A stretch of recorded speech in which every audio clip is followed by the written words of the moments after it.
quitter l'Argolide pour une belle région, une très belle région, la Messénie.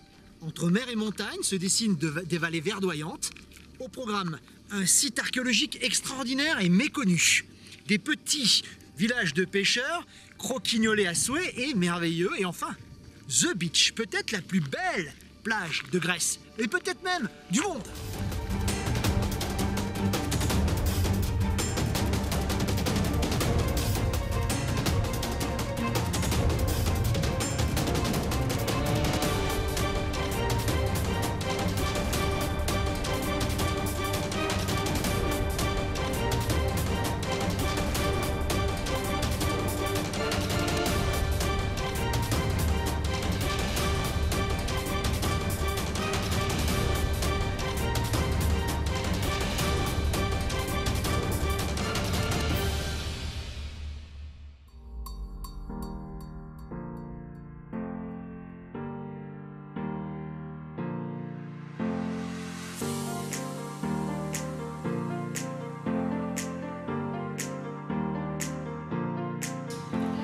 La petite adresse qu'on s'est dégotée, bord de mer, super piscine, on est chez Elvira et son mari. Alors franchement, un accueil comme on a rarement eu dans le Péloponnèse, c'est une bonne adresse, on vous le conseille, l'hôtel Francisco. Hein. Et si vous vous demandez qui est Francisco, c'est son fils. Quelle histoire extraordinaire d'Elvira, elle est d'origine espagnole, elle a vécu à Paris jusqu'à 18 ans, rencontré son mari qui est grec là-bas, vécu à Bruxelles, revenu ici, monté à l'hôtel. Elle vous racontera cette histoire assez incroyable, c'est une personne comme ça, franchement, l'accueil top. Les chambres sont toutes propres, le petit-déj est top. Donc l'adresse qu'on vous conseille, l'hôtel Francisco, on est où ici? À Los Andreas, mais c'est... Los Andreas, on est à quoi? À quelques kilomètres de Coloni, donc c'est ce qu'il faudra. Merci. Merci. Non, c'est moi. Voilà.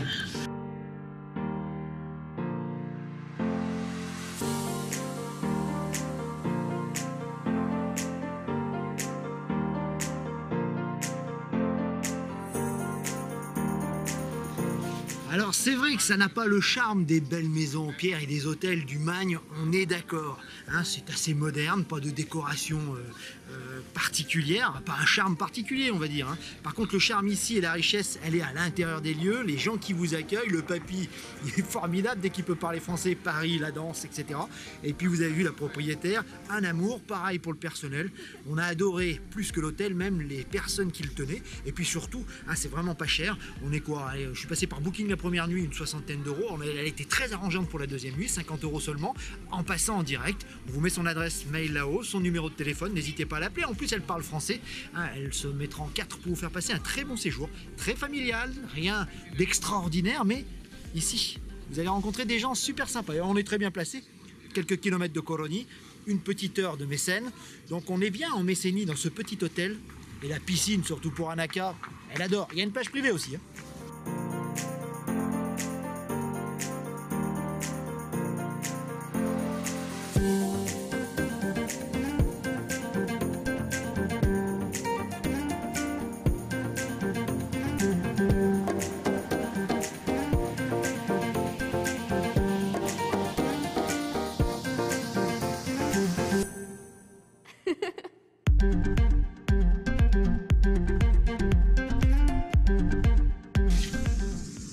Le petit village très séduisant de Coroni, où nous sommes aujourd'hui. Petite ruelle qui monte à l'assaut d'une forteresse vénitienne, encore eux. Sachez qu'elle a été fondée par Villardouin, rappelez-vous, les Francs, 1204, la 4e croisade, etc.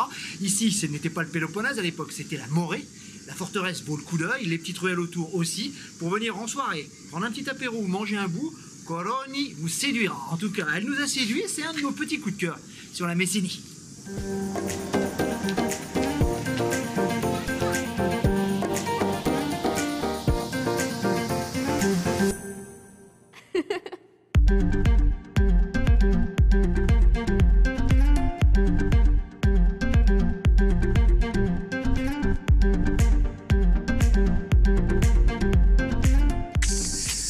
Bon, pour être honnête, l'intérieur de la citadelle, il n'y a pas grand chose à voir. Hein. Il y a plein de champs d'oliviers, mais l'atmosphère est assez sympathique, notamment au coucher du soleil. Il y a des fantastiques portes d'entrée médiévales. Mais bon, c'est surtout, on vient ici pour le panorama sur la ville et pour la fraîcheur éventuellement en soirée.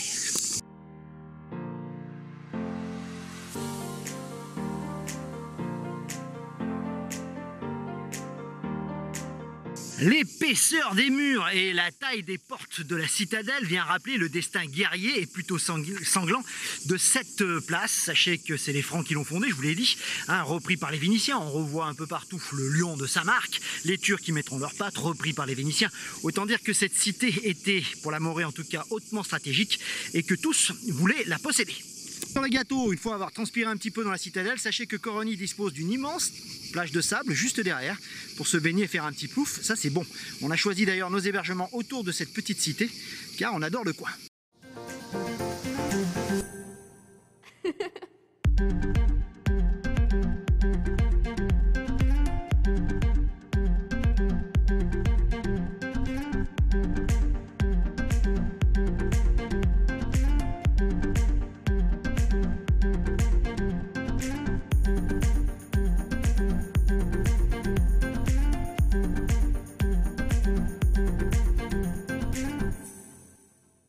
On adore le petit monastère lové contre les remparts à l'intérieur de la citadelle. Vous allez au bout, à côté du cimetière, il y a encore quelques sœurs. On met un petit paréo si vous avez une jupe trop courte, mesdemoiselles.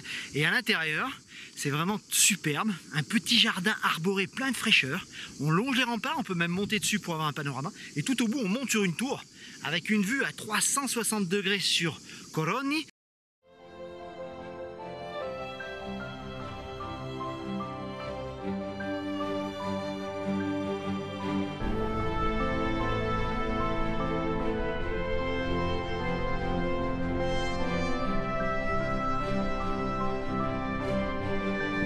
La première étape de notre voyage en Messénie, nous sommes dans l'antique Mécène, un site archéologique assez méconnu et c'est bien dommage. L'un de nos préférés, on vous le dit tout de suite, sachez que beaucoup de touristes vont visiter Mycène, Épidore et d'autres sites légendaires du Péloponnèse, mais celui-ci est assez délaissé et c'est bien dommage, et c'est tant mieux pour nous, remarquez. Hein.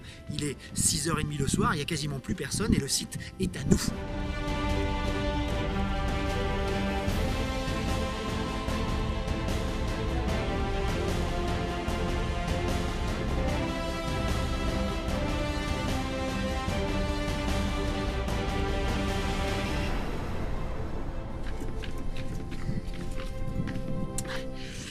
Ouverture du site 8h, 20h, 12 € l'entrée, ça donne accès au grand site et ça c'est pas mal, spectaculaire. Et puis au musée, beaucoup moins spectaculaire. Bon, 12 € ça commence à faire des sommes. Sachez que comme d'habitude, on va visiter Mécène le soir venu, il est 18h30, la lumière commence à tomber sur le site et sur les collines, une lumière rasante, extraordinaire, éblouissante. C'est là qu'on vous encourage à venir visiter ce site méconnu mais néanmoins superbe. Pour la petite histoire, Mécène était la grande rivale de Sparte. Les deux cités ont eu des guerres incessantes pendant tout le 5e, 6e et même 7e siècle. Sachez qu'en 490, c'est Sparte qui gagnera la bataille. La cité sera complètement rasée. Les habitants d'ici devront partir et fuir soit en Sicile, soit carrément devenir des ilotes, c'est-à-dire des esclaves des Spartiates. En 369, Épaminondas, le général thébain, prendra sa revanche et battra les Spartiates qui seront chassés d'ici. Il établira une nouvelle cité sur celle qui avait été rasée auparavant. Et c'est les ruines de cette cité que vous avez aujourd'hui sous les yeux derrière moi. Bon, les invasions barbares seront malheureusement funestes pour la cité, puisque les Goths ravageront le site et qu'il tombera dans l'oubli pour notre plus grand plaisir, puisqu'aujourd'hui on peut découvrir ces ruines ultra romantiques.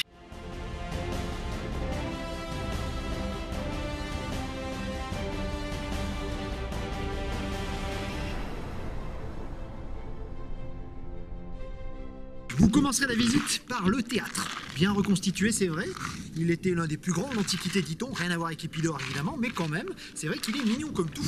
La visite se poursuit ensuite, encore plus beau.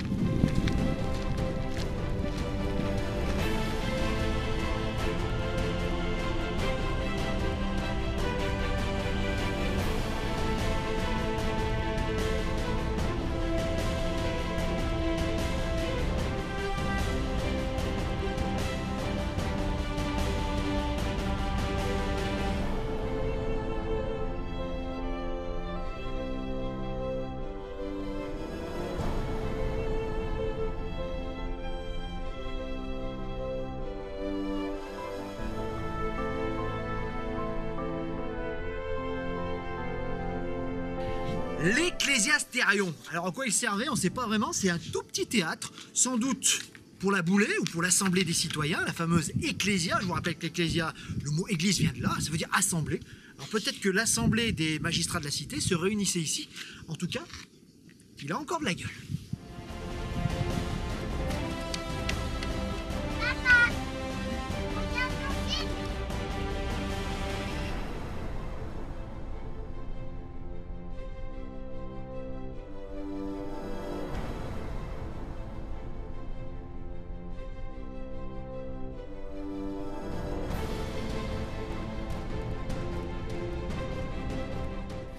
Le cœur de Mécène battait ici, autour du temple d'Asclépios et du temple d'Artémis.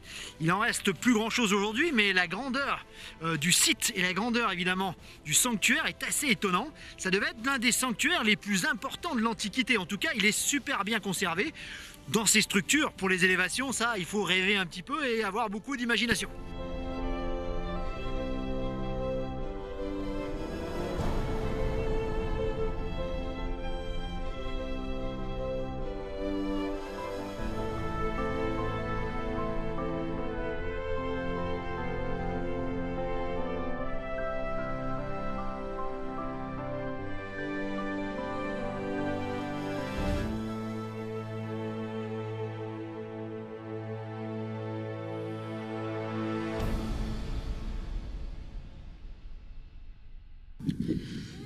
« 19h30, le clou de la visite, et derrière moi, le fameux stade perdu au bout du site. Il faut absolument y aller le voir, hein, gardez-le, c'est la cerise sur le gâteau, c'est vraiment le must du site. Peut-être l'un des plus beaux stades qu'on ait jamais vu. Non seulement pour le site, pour les crins, pour la colonnade qui l'entoure, pour le petit tombeau funéraire, en tout cas le monument funéraire romain qui est au bout, et également pour cette espèce de porte d'entrée, ce ch'toupa, en tout cas cette cloche funéraire dans le site. L'un des sites les plus beaux qui nous était donné de voir sur notre voyage dans le Péloponnèse. Le site est un véritable millefeuille archéologique puisque du 4e siècle avant Jésus-Christ jusqu'au 4e siècle après, il a été occupé par les Grecs évidemment, par les Romains également à la période hellénistique d'Alexandre.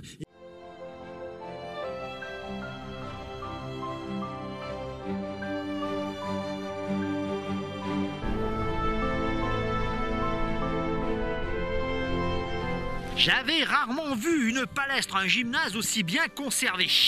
Toute la colonnade a été remontée, c'est vrai. On imagine ici encore les athlètes en train de suer sang et eau, en faisant du pugilat, l'ancêtre de la boxe. On pouvait également faire du pancrace, ça c'était dangereux. Et puis le sport national des Grecs, évidemment, la lutte.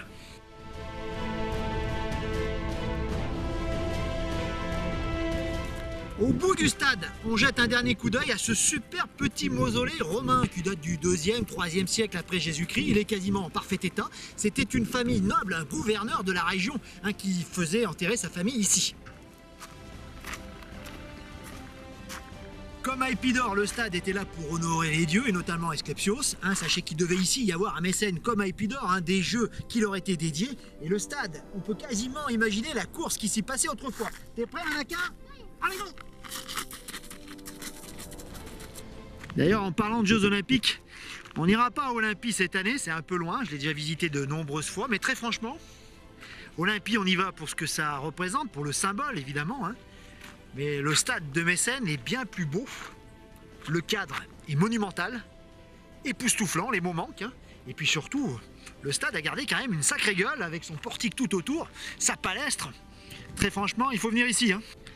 N'oubliez pas en repartant, dernière chose à jeter un petit coup d'œil, la fontaine d'Arsinoé. Alors est-ce que c'était la fontaine sacrée qui servait aux ablutions pour aller ensuite dire bonjour à Asclépios? En tout cas, ça devait être une fontaine monumentale. Il en reste quelques vestiges. À la sortie du village, pensez à jeter un petit coup d'œil au petit musée. Alors c'est tout petit, il y a 2-3 salles avec quelques belles statues trouvées en contrebas, quelques objets funéraires et même une pièce dédiée à un grand sculpteur de l'Antiquité. Ça mérite un coup d'œil, mais enfin 10 minutes, et ensuite c'est le site qui nous attend. Allez, avec mes meufs, on se fait un point d'honneur à être virés tranquillement par les gardiens. On est les derniers sur le site, tranquillou bilou. On va se rentrer maintenant. Et se trouver un petit restaurant à Coloni. Allez, c'est parti, on a faim là-haut.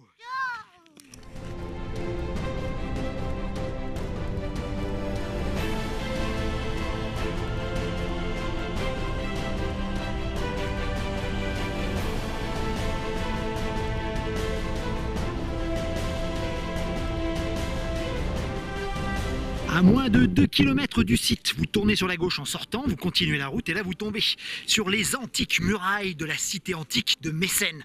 Assez impressionnant la grosseur des blocs, toutes ces tours fortifiées et la porte d'Arcadie en bas, en rond. Comme le dit le guide du routard, merci, c'est un petit chef-d'œuvre de Polior Cétique, l'art d'assiéger les villes. La ville a quand même été prise, je vous le rappelle, hein, notamment par les Spartiates, mais quand on voit ces murailles énormes, c'est super impressionnant. On jette un dernier petit coup d'œil, on rêve un petit peu sur le paysage qui est à contrebas, et puis on se rentre à Coroni.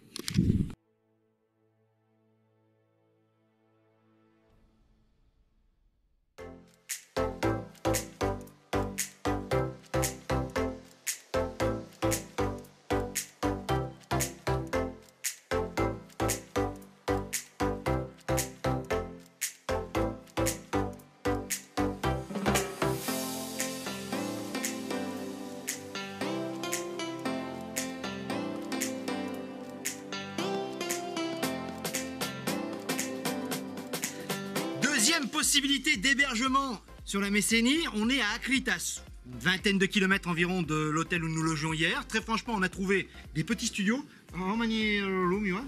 8 in total. 8 studios au total. Vous pouvez passer par Booking ou on vous met l'adresse mail là-haut avec le numéro de téléphone. Pareil, c'est Léonidas qui s'occupera de vous, le roi spartiate légendaire. Hein. Bon, il est super sympa et c'est équipé, c'est propre. Les lits sont super confortables, les meilleurs du séjour. Une petite cuisine équipée et surtout une belle piscine dans le fond du jardin. Et regardez la vue qu'on a juste d'ici. Tout simplement merveilleux. On reviendra à Akritas. Thank you. Allez!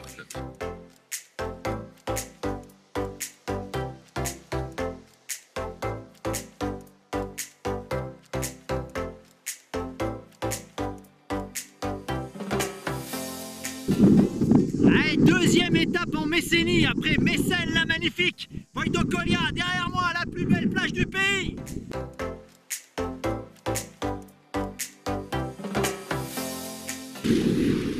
Voidokilia. Le mot sonne bien, c'est une des plus belles plages de Grèce et sans doute même de Méditerranée. Imaginez une anse quasi parfaite, quasi circulaire, une plage de sable blanc, comme il en existe rarement. Super pour les enfants, un Aka peut aller quasiment jusqu'à 100 mètres dans la mer et avoir toujours pied. Ça, c'est le top.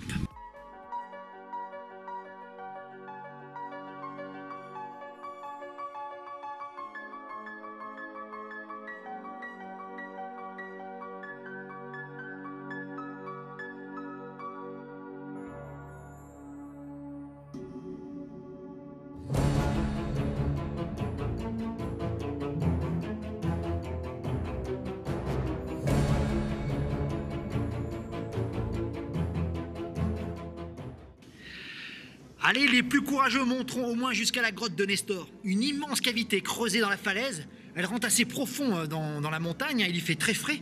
Et après les 15 minutes de montée assez dure, c'est vrai que c'est rafraîchissant et c'est plutôt étonnant. Sachez que l'ouverture qui donne sur la plaine, c'est l'une des plus belles photos à faire sans doute sur le Péloponnèse. Hein. C'est vraiment assez extraordinaire. Mais vous allez me dire, qui était Nestor ? Selon la mythologie grecque, Nestor est le dernier des 12 fils de Nélée, qui s'opposa par la guerre au grand Héraclès. Ils auraient refusé, après le meurtre d'Iphitos, de le purifier, entraînant la colère d'Héraclès qui les massacra tous, sauf le petit dernier trop jeune, qui l'épargna, Nestor. Une autre légende voudrait que Nélée et ses fils aient volé à Héraclès les bœufs de Gérion. Celui-ci furieux les massacra. Il donna par contre son amitié à Nestor, qui aurait refusé de participer au larcin. Et pour le remercier, il lui offrit la ville de Mécène, où nous étions hier. Roi de Pylos, combattant les centaures, chassant les sangliers de Calydon aux côtés des Argonautes, participant à la guerre de Troie aux côtés d'Achille, c'est un des grands personnages de la mythologie grecque que nous découvrons à travers cette grotte.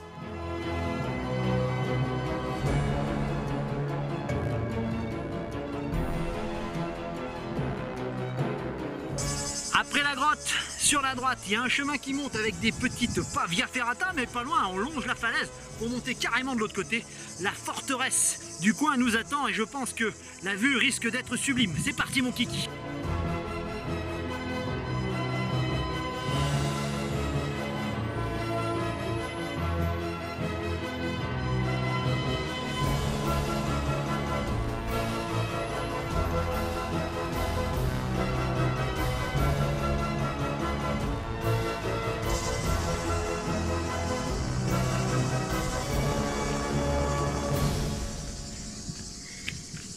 Bon, il ne reste pas grand-chose de l'antique citadelle. Quelques remparts de ci, de là, mais évidemment, vous venez ici, c'est pour le panorama, pour la vue sur la plage en bas et sur toute la région, c'est tout simplement sublime.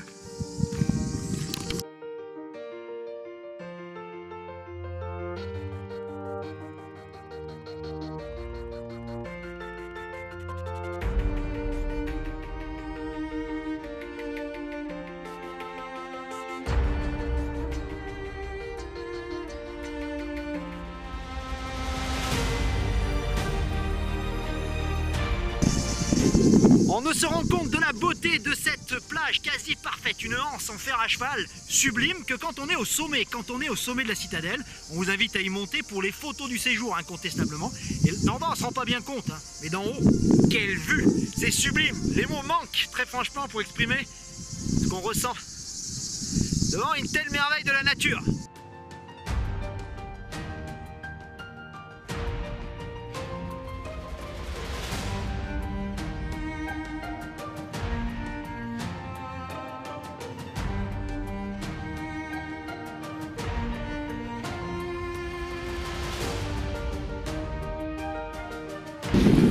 Après l'effort, le réconfort.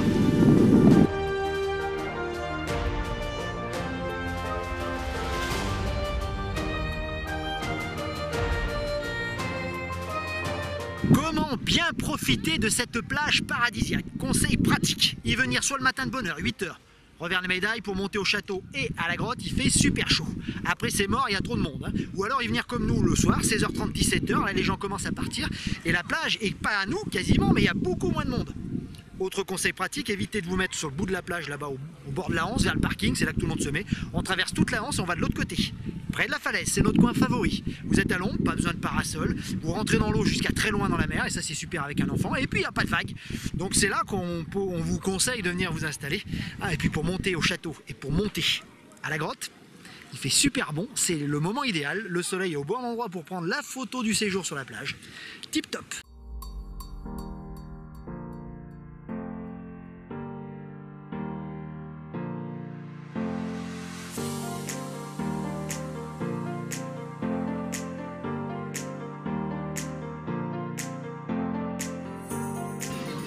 Allez, on termine ce numéro spécial à Mettoni, un joli petit village en bord de mer, joli petit port, jolie petite plage, une belle forteresse vénitienne avec un fortin turc, belle place de village, ambiance village. Pour un apéro ou pour manger, on termine nos vacances en Grèce, mais on reviendra, c'est sûr. Santé à tous.